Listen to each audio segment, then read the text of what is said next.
አሁን ባለንበት ሁኔታ ድርጅቱ ያሰናበታቸው የፖሊት ቢሮ አባሎች ደግሞ ፖሊት ቢሮ ውስጥ የገቡበት ሁኔታ ነው።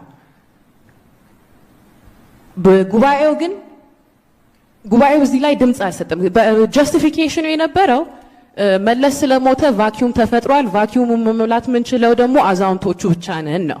እሱ ስትሉ ጉባኤው አይደለም ቫኪዩም ይኑር አይኑር ምትሞሉት እናንተ አይደላችሁም ወጣቱ ነው ያፍርስ አያፍርስ እሱ ነው የሚሞላው ብሎ መልስ ይሰጣችሁ። ለምንድን ነው ያላዳመጣችሁት? ለምንድን ነው ተመልሳችሁ ፖሊት ቢሮ ውስጥ የገባችሁት የሚል ጥያቄ አለኝ። ከዚህ ጋር ተያይዞ ደግሞ አሁን ከፖሊሲና ምርምር ኢንስቲትዩት የሚወጡት ያሉት ሬኮሜንዴሽኖች ከዚህ ሲቹዌሽን እንትን ያልተላቀቁ ናቸው ነው የሚል እምነት አለኝ። አሁን እኔ የምጠረጥረው ክቡር አቶ ካሳ ተክለ ብርሃን ፓርቲውን ማየት አለብን ሲሉ በረከት ሲሞን መንግስት ላይ እናትኩር ሚለው የፓርቲው ዲሞክራሲ ባህል ከተመለሰ የበረከት ሲሞን ስልጣን መቀነሱ አይቀርም የሚል እምነት አለኝ።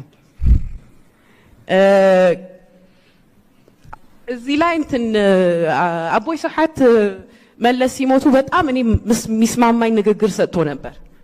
መለስ ይሙት አይሙት ማሞ ይሙት አይሙት ስርዓት እስካለ ድረስ ምንም ችግር የለም። እንደዛ ከሆነ አቦይ ሰሓት ከስልጣን ለቀቁ አለቀቁ ስርዓቱ እስካለ ችግር የለም እና እዚህ ላይ ማብራሪያ ብትሰጡልኝ